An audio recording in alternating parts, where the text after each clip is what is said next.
All right, it's 7:14. Welcome into Wingin' It Wednesday. Favorite time of the week. It is. It's always so much fun. A couple months ago when we started looking at making some changes to the regular panel that we had every week, and as much as we loved them, we're like, hey, let's try something different. We wanted to get some different points of view, different people in, and that is where we came up with the Wingin' It Wednesday hot seat. And on the hot seat today is State Representative Blake Miguez. How y'all doing? Good How are morning. you? Oh, the seat is kind of hot. Yeah, is it right? I mean, come on. It's next to Bernie. That's why. That's why it's so warm.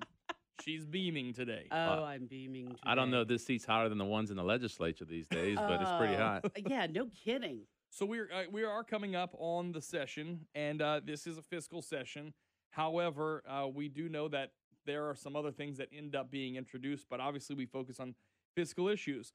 Luckily, we have no fiscal issues in this state, so it should be relatively boring. We always have fiscal issues, Rob. So where's your mind right now as we go into this? There's a ton of things being talked about. Gas tax, we got teacher pay raises going on. I mean, like, we got a ton of things going on.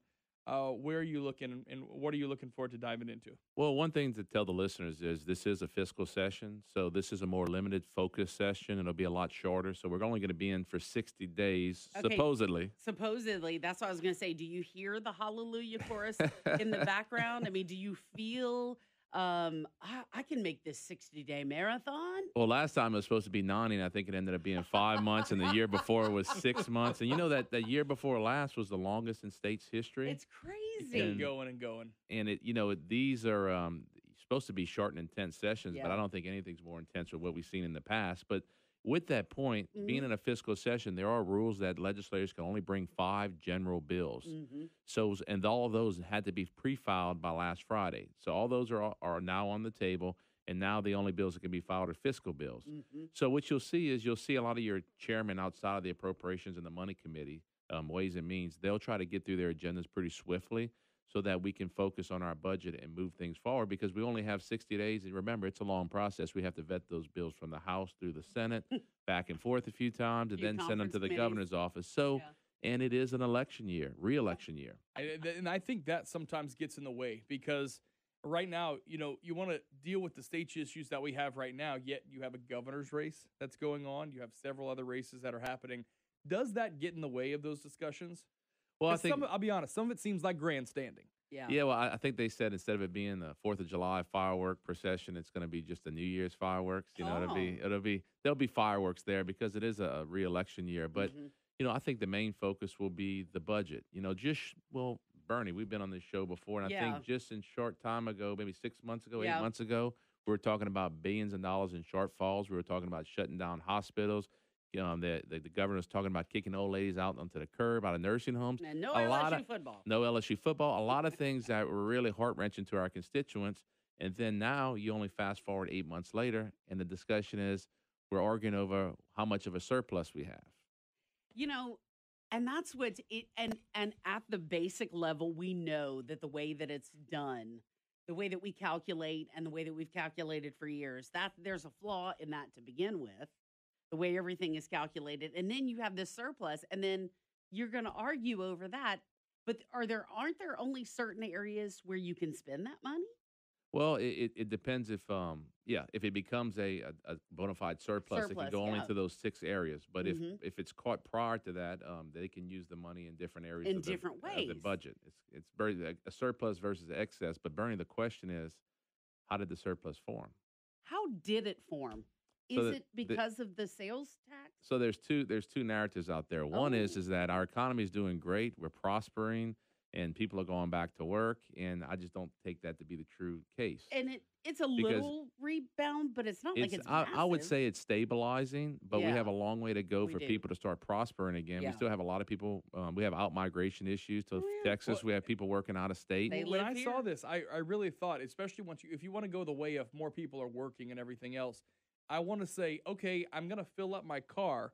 You drive me to where you have 3 times the workforce to make for all the job losses we have here. That's right. Yeah, because it would have to be, you'd literally it'd be bumper to bumper traffic in Shreveport, which it's not.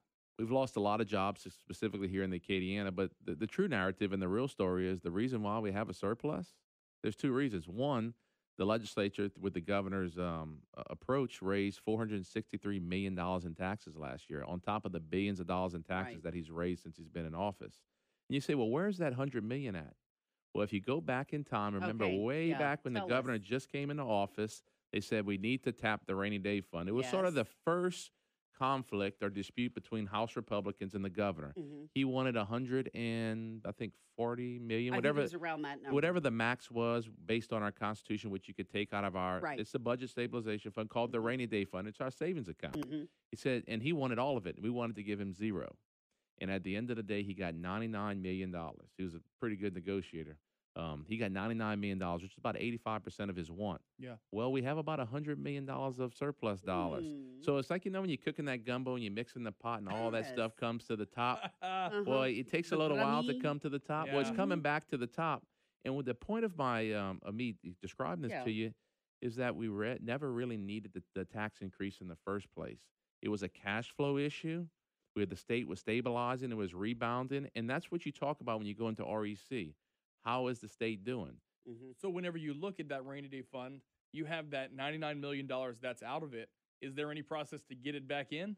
Well, that's right. If at some point, if this becomes a surplus, Actual surplus. then you have to put 25% of it into okay, the I rainy thought day so. fund. Yeah. And then you have some other choices, and I can't tell them right up, but I'll give you a few examples, like the coastal restoration, capital outlays, Mhm. infrastructure, our unfunded accrued liability going Ability. to our I was retirement going to system. say, yeah, it was much more limited. I think there It were wa- 3 choices before. Now there are 6. It's kind of like all the responsible things to do with the money. Yeah, yeah. So How dare you say So- Louisiana and responsible in the same sentence? So if it goes long enough and it gets decided it goes to Yeah. the responsible ways. But if it gets decided early, then can be spent in the current year budget, and that's where the dispute is. So the dispute between and it first started with Taylor Bauer and Cameron Mhm. Henry versus Jay Darden in the governor's office Right. was back in I don't know the exact. I think it was October, November timeframe. Well, REC says we have $170 million extra money to spend this year.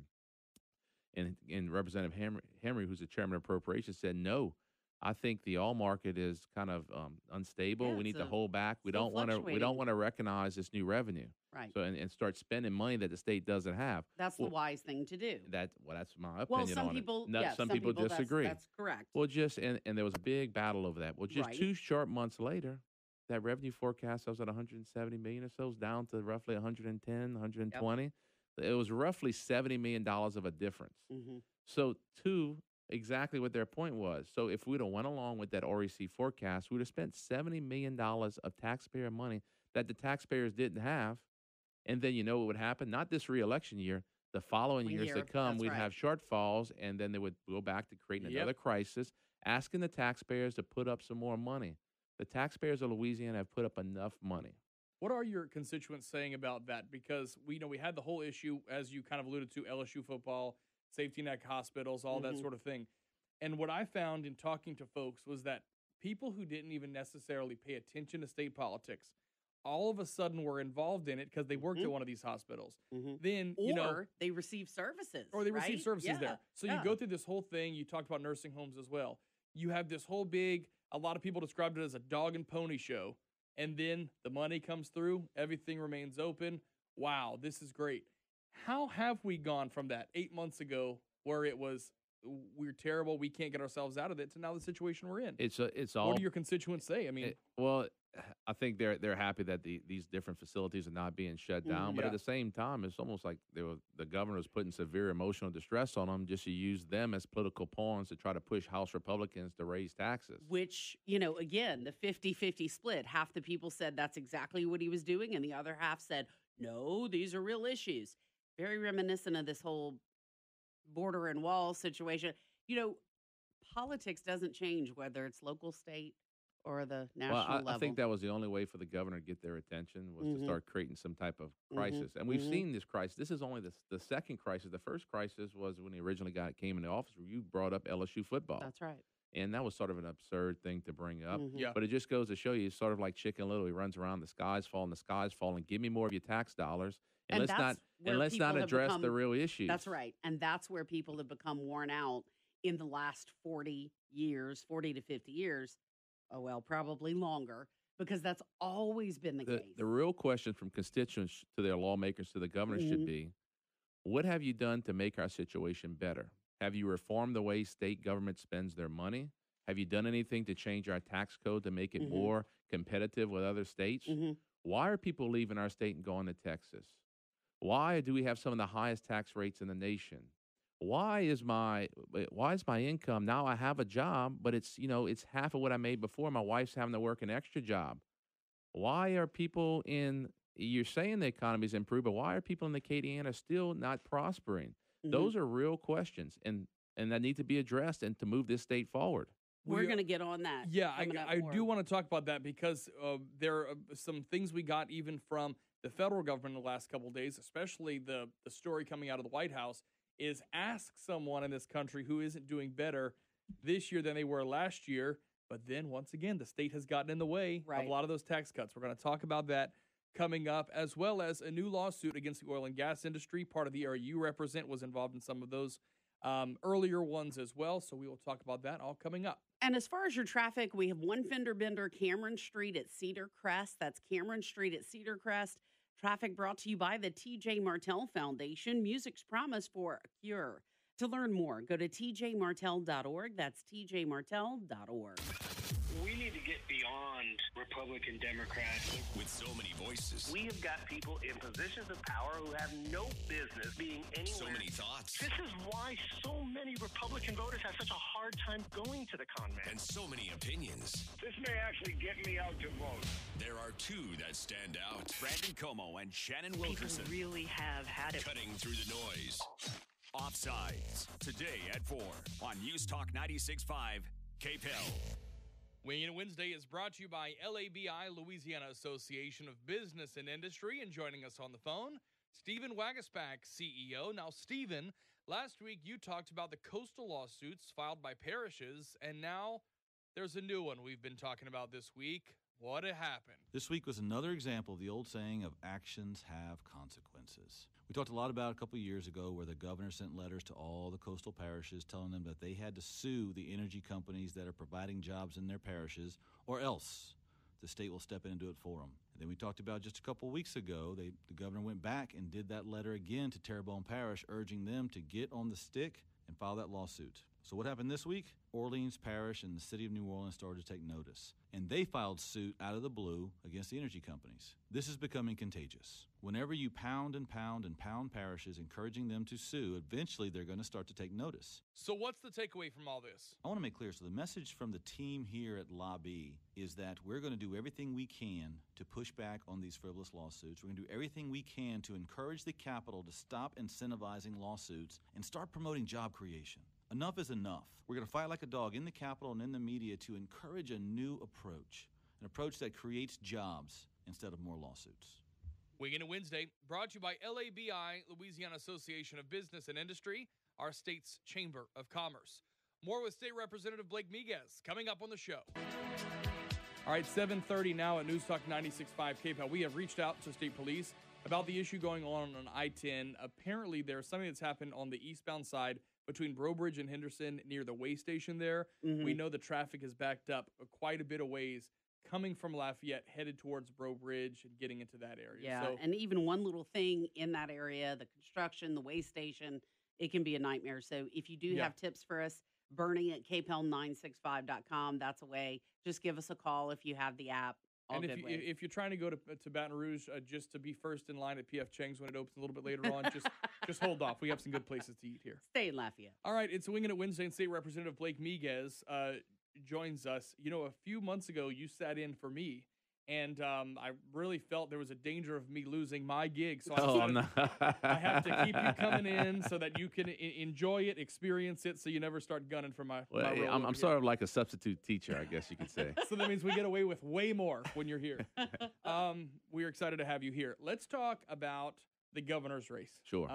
There are a ton of promises that we already hear going around and around. Last year when the session was going on, you know, we had the revolving door of folks we were talking to, and everyone told us then off the air, here's what y'all are going to see. Y'all going to see teacher pay raises. That's going to be the thing because it's a shoe-in issue, and you're not going to see anyone, find it in their heart to be against it. Where are you on that issue? It's not even probably going to land on your desk specifically because it's such a statewide issue, but it's a one people are talking about. But you're right. It's re-election year. The ribbons are being cut. The shovels are golden shovels are hitting the ground, and then pay raises are being talked about.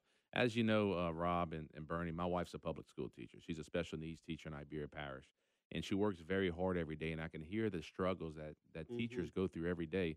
So I'm very supportive of a pay raise for teachers. The question is, how are we going to fund the pay raise? And I don't know if I could fund the raise if we have to raise taxes. But I have a feeling during this session that's not going to be the case. We're going to find money within the budget. But the real question is the governor brings up we're going to give the teachers somewhere around $1,000 raise per year, while Texas is giving a $5,000 pay per year. Our teachers haven't seen a raise since 2008, I believe. It's been a while, yeah. So why aren't we giving a $5,000 raise to our teachers? And the answer is real easy, Bernie. It's because we haven't done our job to spur the economy, to produce the tax and the revenue to support our education system. Yeah, because, here's the thing. Is it really, it's a recovery, and we're talking about the economy across the nation. It has typically been, in the time that I have been in this seat, working in a variety of different positions in news, if you will, when America is doing great, Louisiana is typically not, and vice versa. When America is suffering, Louisiana is usually blowing and going. Well, it's just been the trend. Well, so we're as you kind of mentioned before, it's quasi starting to get a little traction. Well, the nation has a GDP growth of somewhere around 4.5%, and we're barely having a GDP growth here in Louisiana, and we're seeing out migration. We're seeing people losing jobs. And, the nation's doing so well, yet we're not doing very well in Louisiana, and it's because the things we mentioned earlier on this show. We need to address the fact that government spending and growing at a rate of 2 to 1 to the private sector. We don't have a competitive tax code that allows businesses to come in here and just invest. We have a litigation environment, coastal lawsuits we'll probably talk about later, where if businesses invest here, they don't know that they'll get a certain return on their dollars. There's a lot of uncertainty for business to invest here. We also have some issues with our infrastructure and that goes back to how we've run our budget. We've got to get all those things in line. We've got to get our economy growing again. We need someone in the governor's office that sends a message to every business outside of Louisiana and anyone thinking that they'd ever want to move here.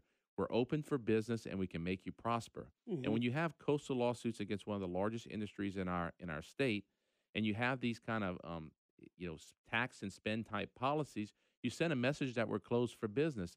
And what the effect of that is, we have a really bad economy, and we can't. And that means we don't have a lot of revenue coming in through the door, so we can't give the $5,000 a year increase to teachers like Texas has, and that frustrates me. Texas is right next door, and they're recruiting all of our best talent. We have so much opportunity here in Louisiana. We got some of the best foods. We got some of the best tourism industry. We got natural resources sitting underneath our feet. We got great ports. But yet we're still playing the old political games. We got people that want to go to work. Games. And I'm glad you bring that up, Bernie. It's election year. Old stuff. It's not necessarily re-election year. No one should be guaranteed their seat, not even myself. It's election year. It's time for the voters to go out there and make a stand and pick candidates that are going to do what's best for Louisiana and forget about the Huey P. Long era of politics where you got to go kiss the ring in Baton Rouge. We need good government policies. We need transparency. We need to root out waste in government. And at the same time, we need to preserve things like preserve innocent life and preserve our Second Amendment, our constitutional rights. These are just principles that we're based on Louisiana. We can fix the problem. We just got to get people in the legislature and the governor with the will to fix them. I want to talk a little bit about the political issue and the teacher pay raise, because a couple of weeks ago, before I was out on a little trip, Apple is one of the teacher organizations in the state of Louisiana. It does not have the membership that the Louisiana Association of Educators does or the Louisiana Federation of Teachers. But they are a teachers union in the state of Louisiana, and their proposal was, if you're going to give us a raise, Governor, give us a $3,000 a year raise. That's what their proposal was. And it got shot down. And that's it got shot down. And it shows you the politics analysis in the state. Of it wasn't directly politics. And my wife's a member of Apple, and it brings up an important point. I don't know if you want me to talk about any bills that are offered, but I offered a bill to stop the status quo of how things were decided before. We're going to give teachers a pay raise. Well, let's also give them a voice in their representation. I offered a bill that's going to require that there be an election every 2 to 3 years in these collective bargaining agreements where teachers get to certify which union or what type of representation they want. The school boards and the administrations, they don't need to make the decisions on behalf of teachers. Yeah, teachers need to have a bit. One They do. complaint that I always hear from teachers is Nobody everybody asks else the thinks they teachers. knows what's best for Yes. teachers, but no one ever asks teachers. And I hear it from my wife, who sleep in the same bed every night. I want to give a voice back to teachers so they can have a voice in who their representation is going to be. If they want the old school unions that have been in place for 50 years, then more power to them. That's going to be an interesting debate. If they want to change, then they'll have a change. But we're going to let the teachers decide in my bill. Blake Miguez going to the ant pile and kicking it with this issue, because that's what you're going to do. I'll be honest, we can do an entire 3-hour show on out-migration. Yeah. We really could. And right next door, the governor of Texas, which I'm interested in your thought about this, because the governor of Texas was in town last week or 2 weeks ago for an event with Ralph Abraham and Risponi, two Republican candidates for governor. And you know what? I sort of sat back and said everything he said I agree with, and a lot of his criticism of the governor I agree with. But it's kind of like when someone picks on your little brother. You don't like him, but then someone from down the street come and punch your little brother, because it sort of makes you feel bad for Edwards a little bit. Anyway. But then one of the candidates pushed back and said, I'm going to beat, when I become governor, and we're going to beat your butt. Yes. Well, and you know what? And that's good. We have a caller on the phone who wants to talk specifically about law enforcement. Go ahead. You're on the air. This is David with the Police Association of Lafayette. Okay. Good morning, David. How are you? Hey, man, I just wanted – I heard him talking about teachers and out-migration to Texas. Well, Texas has taken our trained police officers, too. It's been over 10 years since the state has increased the state supplemental pay. And Texas right now, in some places, they're starting police officers out at $70,000 a year. Yeah. Ooh, Yeah. And, you know, David, I'm so glad that you called us and brought up this, because this is why years ago people kept pointing to all of this, that fundamentally we needed to change the way we were doing business in state government in Louisiana, or we were going to turn into a third world country. And what are we going to do when everyone, all of these people that we depend on every day, Thanks, David, get signing bonuses and massive salaries to move to Texas? I never thought it would happen, but I have a family member, and he signed up for it, and he's in Texas, Yeah, 14. This is Representative Miguez, and I'd like to address that point. He talked about state supplemental pay. And, you know, we talked about earlier about how we fund government and the structure and how we operate here in Louisiana. Well, state supplemental pay is just a Band-Aid on an issue that we continue to have. But if you really want a long-term fix, the state doesn't necessarily need to be in the supplemental pay business. And let's explain I'm not that. saying getting rid of supplemental pay or lowering pay to law enforcement officers. I support law enforcement officers. I think we need to figure out a way to fund them on the local level. And that way they can have direct funding. They don't have to come to the Louisiana Capitol, kiss the ring, and ask for that state supplemental pay.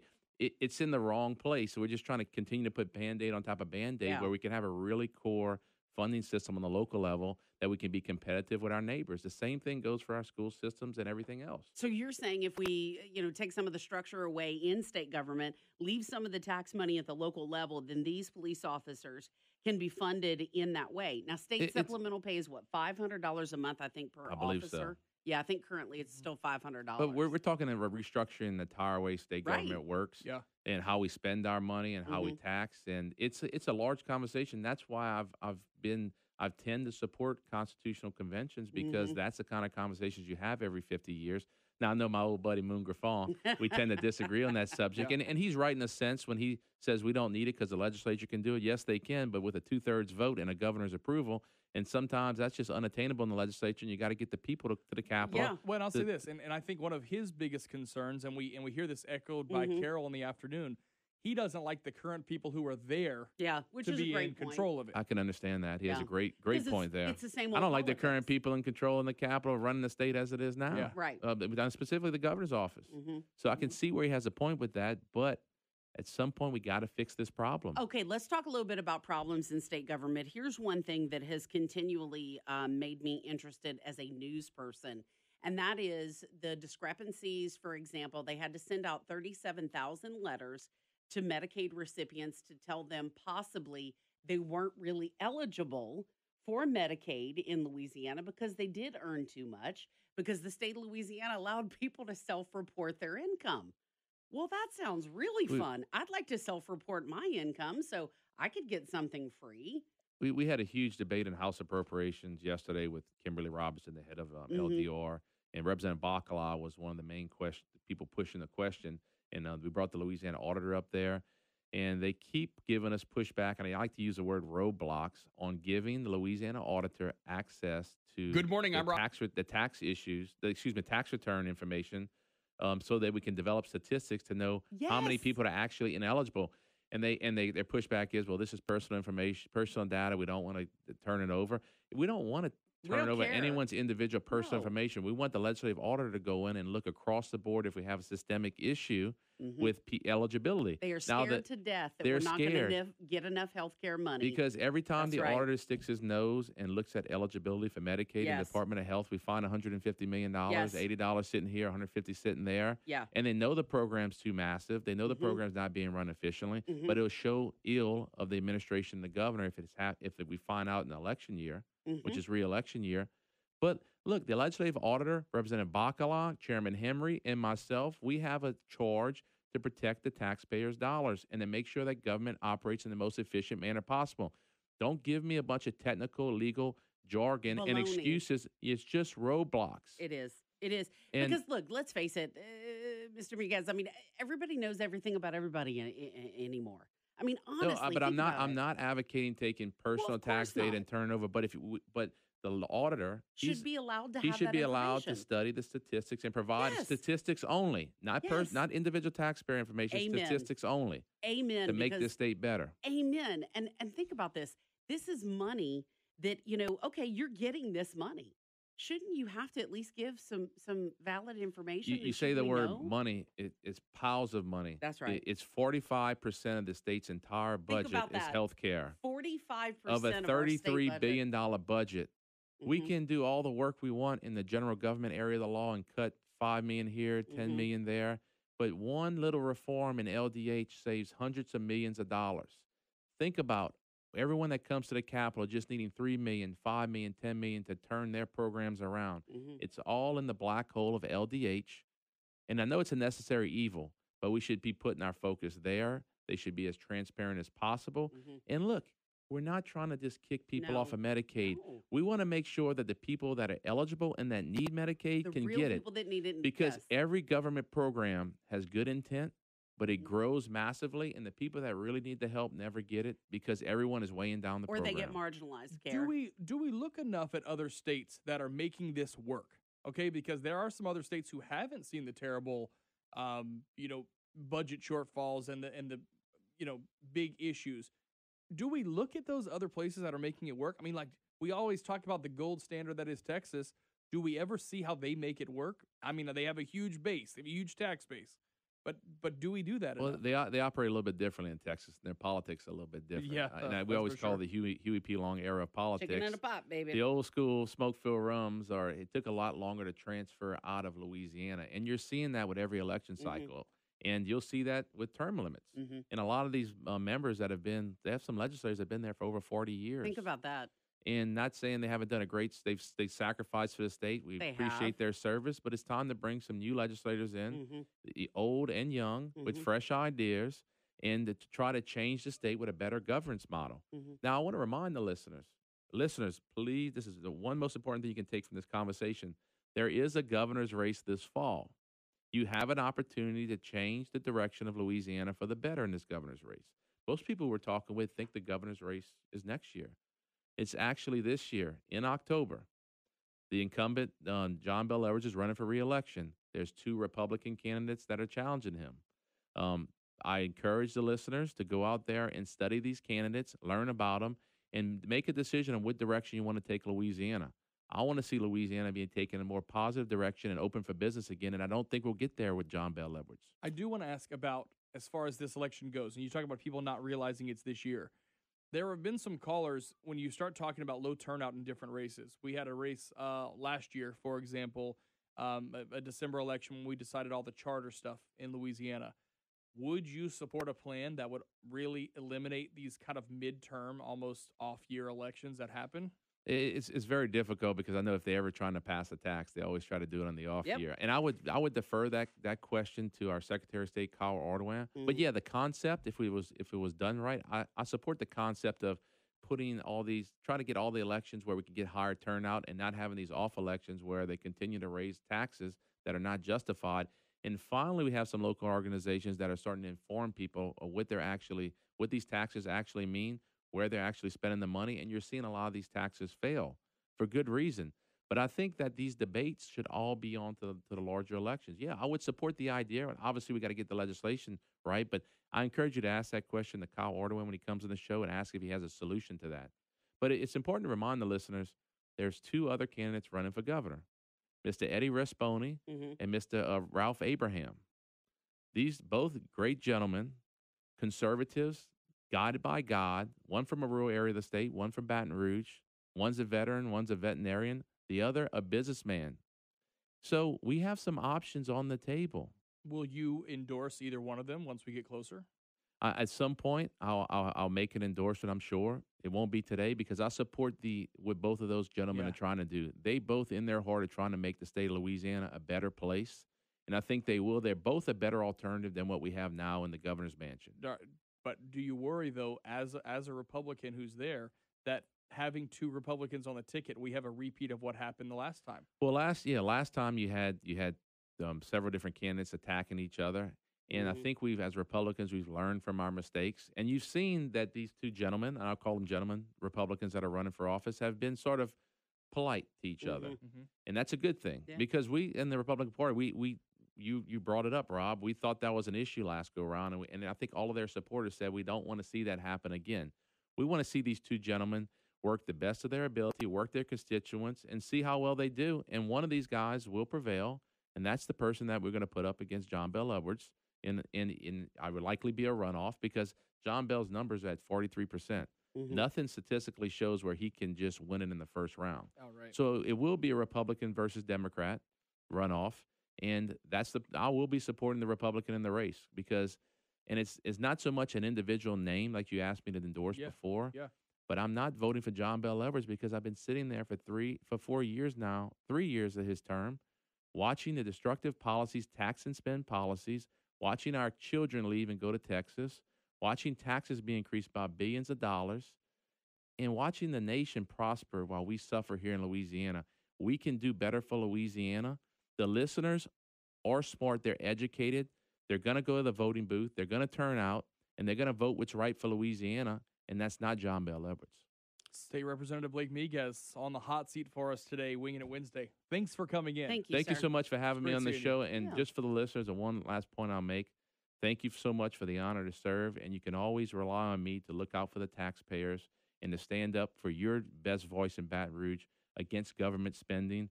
And if you ever need anything, reach out to my office. We're happy to help. And thank you so much for having me on the show against Rob and Bernie. And thank you for also being a legislator that we know whether the issue is very, very serious or very controversial. We know one way or another we will get an answer from you. And we appreciate that because that's what the listeners appreciate. All I can do is follow my heart and God's guidance and try to make the best decision that allows me to sleep at night. And that's why I ran for office. State Blake Miguez. Representative Blake Miguez. Thank Thanks you so so much for your much. time.